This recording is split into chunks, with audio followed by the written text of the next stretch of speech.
Hello friends, welcome to the session. आज आप हैं एक बहुत ही अलग तरीके का सेशन आपका मैं ले रहा हूँ। जनरली वाईफाई कक्षा पर आप यशपाल सर का क्लास देखते हैं रीजनिंग का।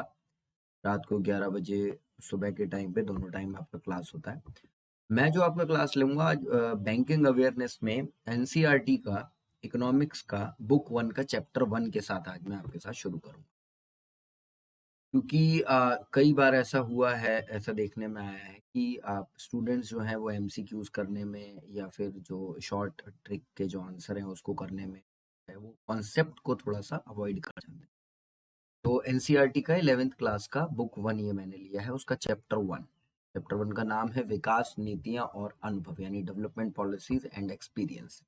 और 1947 से लेकर के 1990 तक के पीरियड की आपके साथ यहाँ पर बात की गई है। बहुत ही अच्छा इंटरेक्टिव सा सेशन होगा, तो आप सभी लोग इसको ध्यान से देखेंगे। सबसे पहले देखिए कि इस बुक में एनसीईआरटी ने कवर किया है, क्या किया है। हम स्वतंत्रता पूर्व से लेकर नियोजित विकास, नियोजित को इंग्लिश में हम कहते हैं प्लान्ड वे ऑफ इकोनॉमी। आप सभी लोग जानते हैं कि इंडिया में प्लानिंग का बहुत बड़ा महत्व रहा है शुरू से ही।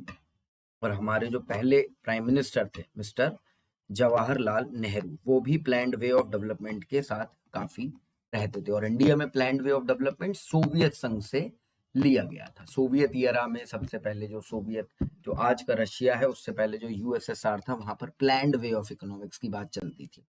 और उस समय दुनिया जो है वो 2 या 3 पार्ट में बटी हुई थी। कहीं पर जो है वो कैपिटलिस्ट टाइप का इकोनॉमी चलता था, कहीं पर जो है वो बिल्कुल सोशलिस्ट इकोनॉमी की बात थी। लेकिन इस सब के बीच में इंडिया ने मिक्स्ड इकोनॉमी का बात किया।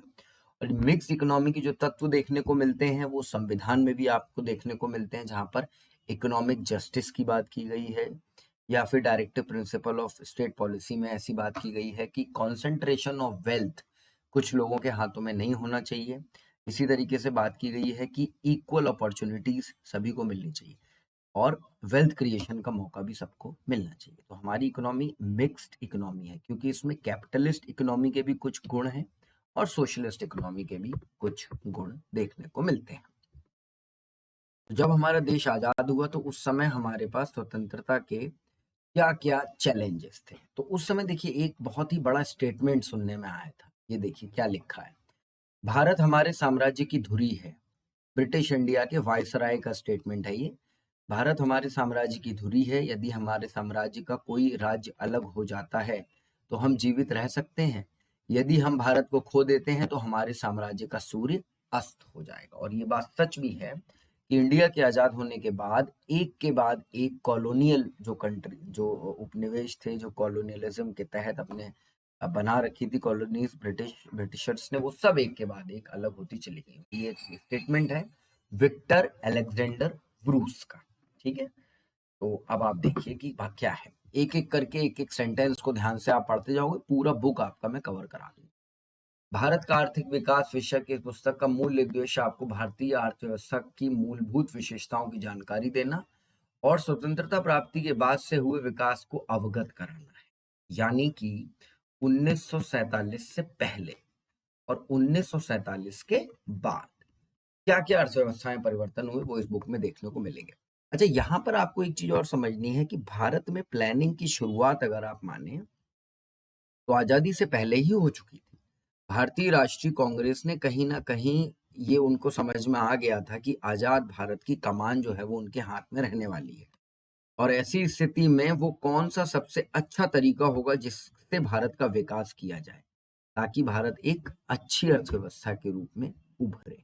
ये कार्यक्रम भी पहले से ही चालू हो गया था, चाहे वो वॉवेल प्लान हो, चाहे वो बॉम्बे प्लान हो। ठीक है, इन सब के तहत, चाहे वो सर्वोदय प्लान हो या गांधी जी का कुटीर उद्योगों का विकास हो या Gandhian way of looking the economics हो, इन सब के द्वारा भारत ने कहीं ना कहीं ये तय कर दिया था कि आजादी के बाद भारत की अर्थव्यवस्था कैसी होगी। भारत के अलग अलग राज्यों में, चाहे साउथ में मसालों का व्यापार हो, जहाजों का व्यापार हो, या फिर नील का इंडिगो का व्यापार हो बिहार में, या बंगाल का सूती कपड़ा उद्योग हो, ये कहीं ना कहीं अपना एक कह सकते हैं कि योगदान दे रहे थे। अब आप देखिए थोड़ा सा फैक्ट। औपनिवेशिक शासकों द्वारा रची गई आर्थिक नीतियों का ध्येय भारत का आर्थिक विकास नहीं था। ये चीज ध्यान रखिएगा। कई स्टूडेंट्स वाद विवाद के समय इस बात को कहते हैं कि अरे अंग्रेज नहीं होते तो भारत का आर्थिक विकास नहीं होता। दोस्त, ऐसा नहीं है। अगर भारत का आर्थिक विकास नहीं हुआ होता तो अंग्रेज भारत में आए ही नहीं होते। ये बात आपको समझनी है। भारत इंग्लैंड को कच्चे माल की पूर्ति करने तथा वहां के बने तैयार माल का आयात करने वाला देश बन करके रह गया। राष्ट्रीय तथा प्रति व्यक्ति आय का आकलन करने का भी ईमानदारी से कोई प्रयास नहीं किया। सबसे पहला प्रयास अगर हम कहें ईमानदारी से, जिसने ये कहा कि भारत के ऊपर जो ब्रिटिश रूल रहा उससे किस तरीके से भारत की जो वेल्थ थी, भारत का जो पैसा था वो बाहर गया और भारत में पॉवर्टी बढ़ी, उसका सबसे पहला ईमानदार प्रयास किया दादा भाई नौरोजी ने। ये नाम आप याद रखेंगे। और उनकी पुस्तक थी poverty and un British rule in India. 1901 में ये किताब छपी थी। इस सन को भी आप याद रखेंगे। यूपीपीसीएस में ये क्वेश्चन इसी साल पूछा गया 2020 में। ठीक है।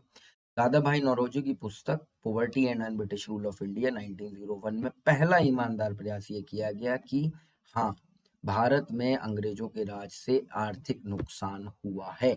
और उस समय के जो लिबरल धारा के कांग्रेस के नेता थे जो ये कहते थे कि अंग्रेजों ने एहसान किया है भारत के ऊपर राज करके, ताकि हम थोड़े से उधर सुधर गए और हमारा एक ऑर्गेनाइजेशनल जो स्ट्रक्चर था, ऑर्गेनाइज्ड वे ऑफ इकोनॉमिक्स था, वो थोड़ा सा आगे बढ़ा। इसको भी उन्होंने काटा।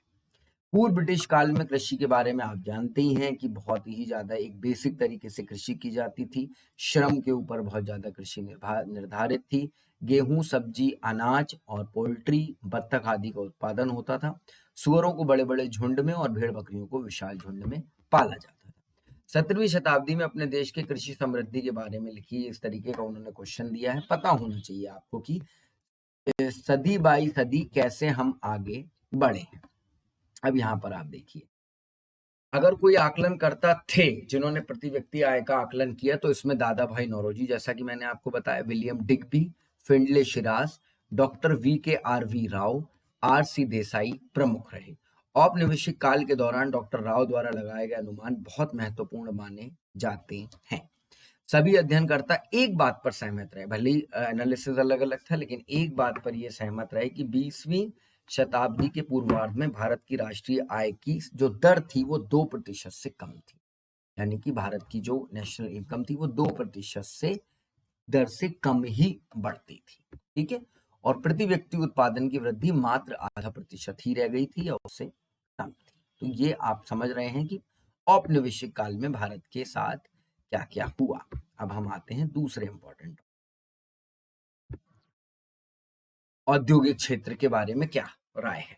कृषि की ही भांति औपनिवेशिक व्यवस्था के अंतर्गत भारत एक सुदृढ़ औद्योगिक आधार का विकास नहीं कर पाया था। अंग्रेजों ने अपनी सुविधा के हिसाब से चाहे 1853 में रेलवे का विकास हो या फिर और कुछ सेलेक्टेड उद्योगों का विकास तो किया, लेकिन एक जो कहना चाहिए कि एक संपूर्ण होलिस्टिक विकास होना चाहिए था, वो विकास नहीं हो पाया। देश की विश्व प्रसिद्ध शिल्प कलाओं का पतन हो गया, किंतु उस प्रतिष्ठित परंपरा का स्थान ले सकने वाले किसी भी आधुनिक औद्योगिक आधार की रचना नहीं होने दी गई। भारत का ये डी इंडस्ट्रियलाइजेशन, एक तरीके से कह सकते हैं विऔद्योगिकीकरण, के पीछे विदेशी शासकों का दोहरा उद्देश्य था। वो चाहते थे कि भारत को इंग्लैंड में विकसित हो रहे आधुनिक उद्योगों के लिए कच्चे माल का निर्यातक बनाया जाए, दूसरी ओर कि उन उद्योगों के उत्पादन के लिए भारत को ही बाजार बनाया जाए, यानी ये डबल तरीके से भारत से पैसा खींचा जाए। उन उद्योगों के प्रसार के सहारे वे अपने देश के लिए अधिकतम लाभ सुनिश्चित करना चाहते थे। ऐसे आर्थिक परिदृश्य में भारतीय शिल्प कलाओं के पतन से जहां एक और भारी स्तर पर बेरोजगारी फैल रही थी, वहीं स्थानीय उत्पाद से वंचित भारतीय बाजारों में मांग का भी प्रसार हो रहा था। यानी एक तरफ तो अनएम्प्लॉयमेंट और दूसरी तरफ डिमांड भी बढ़ रही। तो आप सोच सकते हैं कि पॉवर्टी, गरीबी कितनी तेजी से बढ़ेगी। 19वीं शताब्दी के उत्तरार्ध में भारत में कुछ आधुनिक उद्योगों की स्थापना होने लगी, लेकिन उनकी गति बहुत ही धीमी थी। प्रारंभ में तो यह विकास केवल सूती वस्त्र और पटसन उद्योगों को आरंभ करने तक सीमित रहा। सूती उद्योग और पटसन यानी कि जूट वगैरह। सूती कपड़ा मिलें प्रायः भारतीय उद्यमियों द्वारा लगाई गई थी और ये देश के पश्चिमी, जो कि आज के महाराष्ट्र और गुजरात के क्षेत्र हैं, यहाँ पर ही देखने को मिलती थी। ये जो भारत का पश्चिमी एरिया, अहमदाबाद को आप जानते हैं कि इसका मैनचेस्टर भी कहा जाता है। पटसन उद्योग की स्थापना का श्रेय विदेशियों को दिया जा सकता है। यह उद्योग केवल बंगाल प्रांत तक ही सीमित रहा। बंगाल जो कि आप जानते हैं भारत के पूर्वी स्थान पर स्थित है और यहाँ पर जूट की बहुत ज्यादा खेती आज भी होती है, काली मिट्टी में इसका उत्पादन होता है। 20वीं शताब्दी के आरंभ में लोहा और इस्पात उद्योग का विकास प्रारंभ। टाटा आयरन स्टील कंपनी, जिसको कि टिस्को के नाम से जाना जाता था, इसकी स्थापना हुई 1907 में। महत्वपूर्ण क्वेश्चन है। दूसरे विश्व युद्ध के बाद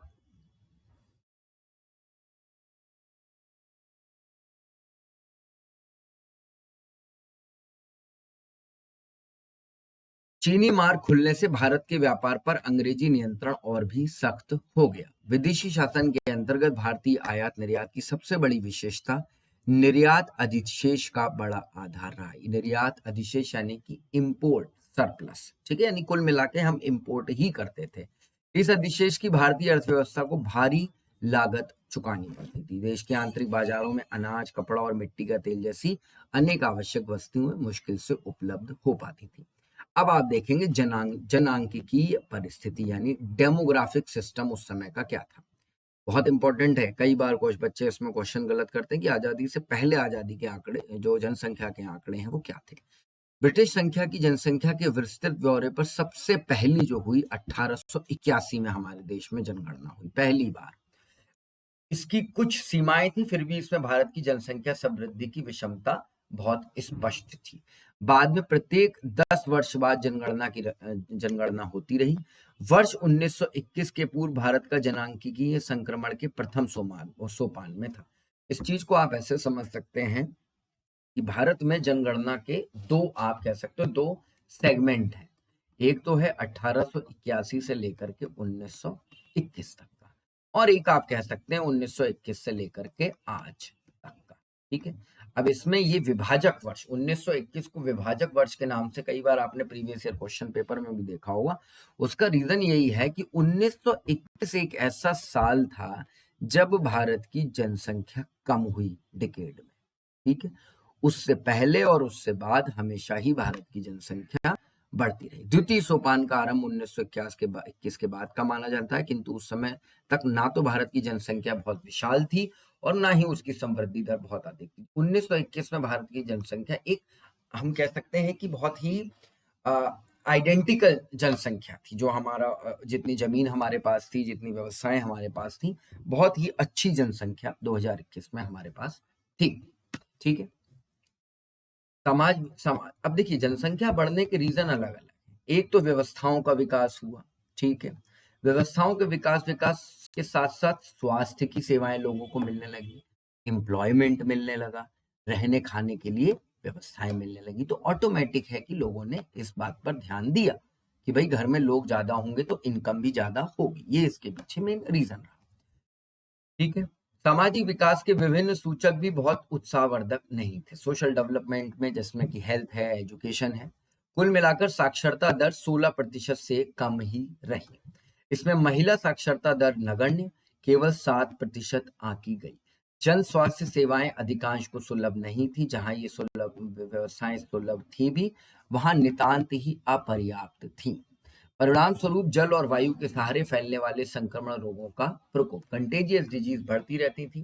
कोई आश्चर्य नहीं था कि उस समय सकल मृत्यु दर ऊंची थी और शिशु मृत्यु दर बहुत ज्यादा चौंकाने वाली थी। आज हमारे देश में शिशु मृत्यु दर 33,000, जो कि अब कम होकर के, ये पुरानी बुक है, इस समय ये बहुत ही कम हो चुकी है, ठीक है। जो इन्फेंट मोर्टेलिटी रेट है हमारे देश का, मैं आपको एग्जैक्ट आंकड़ा देख के बता ही देता हूँ, आप इसको नोट भी कर लीजिए, आपके लिए काम की चीज है। Infant mortality rate in India, latest आंकड़ा मैं आपको बताऊंगा, 28.3 है। 2019 का जो डेटा अवेलेबल है उसके हिसाब से 28.3 प्रति हजार इन्फेंट मोर्टेलिटी रेट हमारे देश में इस समय है, ठीक है। ये मैंने डेटा जो आपको बताया, ये वर्ल्ड बैंक का डेटा है, United Nations inter agency group for child mortality estimation, उसके द्वारा इस डेटा को बनाया गया, ठीक है। 28.3। जीवन प्रत्याशा दर भी आज के 69 वर्ष की तुलना में केवल 32 वर्ष थी। तो इस तरीके से आप देख सकते हैं कि कितनी व्यवस्थाएं खराब थी, कहां पर हम थे और कहां हम पहुंचे हैं। आज अगर आप कह सकते हैं कि आपको वेल्थ क्रिएट करनी है, आपको व्यवस्थाएं चाहिए, आपको रोजगार के साधन चाहिए, तो उसके लिए एक बहुत बड़ा एफर्ट लगा है, तब हम यहाँ पर पहुंचे। हालांकि हम ये नहीं कह सकते कि हमने बहुत अच्छा किया है, लेकिन हाँ, प्लेटफॉर्म हमको आजादी से पहले भी हमारे पास था, और जो उस समय की जो राजनीतिक और भौगोलिक परिस्थितियां थी, हम उसको कैश नहीं कर पाए। आज हम इस स्थिति में हैं कि 21वीं सदी में कम से कम हम उस चीज को ठीक कर सकते हैं। व्यावसायिक संरचना। औपनिवेशिक काल में विभिन्न औद्योगिक क्षेत्रों में लगे कार्यशील श्रमिकों के आनुपातिक विभाजन में कोई परिवर्तन नहीं आया। कृषि सबसे बड़ा व्यवसाय था और आज भी है। लगभग 65 to 70% लोग आज भी हमारे यहाँ कृषि कार्यों में लगे हुए हैं। हालांकि ये फैक्ट आपको याद रखना है, 65 से 70% लोग कृषि कार्यों में लगे हुए हैं, लेकिन जीडीपी में जो कृषि का योगदान है वो 40% के अराउंड है। यानी प्रॉफिटेबल बिजनेस कृषि हमारे देश में नहीं है। विनिर्माण यानी कि मैन्युफैक्चरिंग और सेवा यानी सर्विस सेक्टर में क्रमशः 10% और 15 से 20, ये अब बढ़ गया है। सर्विस सेक्टर में जो है इस समय हमारे लगभग 30% लोग लगे हुए हैं, और सर्विस सेक्टर का जो जीडीपी में कंट्रीब्यूशन है वो लगभग 50% का है। ठीक है, इस चीज को आप याद रखेंगे आप इसको, बहुत इंपॉर्टेंट है। एग्रीकल्चर में लोग ज्यादा लगे हैं, कंट्रीब्यूशन जीडीपी में कम है। सर्विस सेक्टर में लोग कम लगे, कंट्रीब्यूशन जीडीपी में ज्यादा है। तो इन चीजों को आप याद रखें। आधारिक संरचना यानी कि हम कह सकते हैं जो एक जो बेसिक व्यवस्थाएं थी, जैसे कि रेल है, पोर्ट्स हैं, आपके डाक व्यवस्था है, कम्युनिकेशन है, इनमें भी भारत ने धीरे धीरे काम किया। और इन सब के पीछे जो रीजन था वो रीजन थी पंचवर्षीय योजनाएं, 5 ईयर। हम ये तो नहीं कह सकते कि 5 ईयर प्लानिंग ने हमारे देश का बहुत ज्यादा भला किया, लेकिन उस समय जब हमारे सामने कोई रास्ता नहीं था, प्लान्ड वे ऑफ इकोनॉमी की तरफ हमें आगे बढ़ना था, और हमें ये भी देखना था कि कंसंट्रेशन ऑफ वेल्थ कुछ हाथों में नहीं होना चाहिए। हमें ये भी देखना था कि गरीब से गरीब आदमी को भी जीने का मौका मिले, उसको भी आगे बढ़ने का मौका मिले। तो हमने मिक्स्ड वे बनाया, और वैसे भी भारत का ये पिछले लगभग आप कह सकते हैं 300 से 400 सालों में ये नेचर रहा है, मिक्स्ड वे ऑफ थिंग्स। ये जो है इंडिया का एक नेचर बन चुका है, पहले नहीं था। 10वीं 11वीं 12वीं 13वीं शताब्दी तक नहीं रहा, ये बीच में थोड़ा सा मिक्स्ड वे ऑफ थिंकिंग जो है वो इंडिया का डेवलप हुआ है, और वही आजादी के बाद भी चलता रहा। ठीक है, टाटा एयरलाइंस भी आई। आप जानते हैं ये बहुत ही प्रासंगिक चीज है। देखिए, उस समय भी टाटा एयरलाइंस ही थी जो टाटा सन्स के डिपार्टमेंट में चलती थी, बाद में एयर इंडिया बनी, और आज ये वापस टाटा के पास चली गई है। तो baby is back to mom, इसके बारे में कहा जा रहा है। आप देख सकते हैं कि कितना बड़ा चैलेंज उस समय भारत के पास था। अब थोड़ा सा आप सेशन का रीकैप देख लीजिए, ये चीजें आप पढ़ लेंगे तो बहुत ही आपका रिवीजन टाइप का हो जाएगा। स्वतंत्रता के बाद की आर्थिक विकास की उपलब्धियों को सही रूप से समझने के लिए स्वतंत्रता पूर्व की अर्थव्यवस्था की जानकारी होना आवश्यक है। इसमें मैंने आपको बताया, चाहे वो सर्वोदय प्लान हो, चाहे वो आपका बॉम्बे प्लान हो, ठीक है, इन दोनों ही प्लान के द्वारा, और इसके अलावा भी और गांधीयन वे ऑफ इकोनॉमिक्स है, इस सभी के द्वारा, या फिर 1939 का कांग्रेस का जो अधिवेशन है जिसमें कहा गया कि भारत एक समाजवादी सोच के साथ आगे बढ़ेगा, इन सभी के द्वारा एक मोटा मोटा आइडिया जो है भारत की अर्थव्यवस्था का लग गया था। ब्रिटिशर्स ने भारत को नुकसान पहुंचाया, चाहे वो इंपोर्ट डेफिसिट के रूप में हो, चाहे हमारी जो जो उस समय होना चाहिए था, मैन्युफैक्चरिंग सेक्टर को आगे बढ़ना चाहिए था, कम्युनिकेशन को आगे बढ़ना चाहिए था, ट्रांसपोर्ट को, वो नहीं हो पाया। इसलिए ये बात बिल्कुल ही झूठी है कि विदेशियों के आने से हमारी ऑर्गेनाइज्ड अर्थव्यवस्था आगे बढ़ी। हम उससे पहले बहुत अच्छे से काम कर रहे थे, लेकिन क्योंकि फिर हम एक केवल मार्केट बन के रह गए, और मार्केट भी कहना चाहिए इम्पोर्ट मार्केट, एक्सपोर्ट मार्केट, ठीक है, और भारत की जो स्किल था वो भी नीचे जाता चला गया। तो इस तरीके से आपने देखा ये चैप्टर 1। अब अगले सेशन में मैं आपके लिए जरूर चैप्टर 2 लगाऊंगा। बहुत ही इंपॉर्टेंट ये सेशन है, आप सभी लोग देखते रहिए। वाईफाई कक्षा को सब्सक्राइब जरूर कर लीजिए। डेली इंपॉर्टेंट सेशन जो है वो यहाँ पर अपलोड होते रहते हैं। यशपाल सर आपका डेली जो है वो क्लास ले रहे हैं रीजनिंग का, बहुत ही अच्छे से वो पढ़ाते हैं, और मैं आपका बैंकिंग अवेयरनेस का क्लास लूंगा। बाकी भी सब्जेक्ट्स के आपकी क्लासेस लगेंगे, जरूर सब्सक्राइब करिए। Thanks all for the day.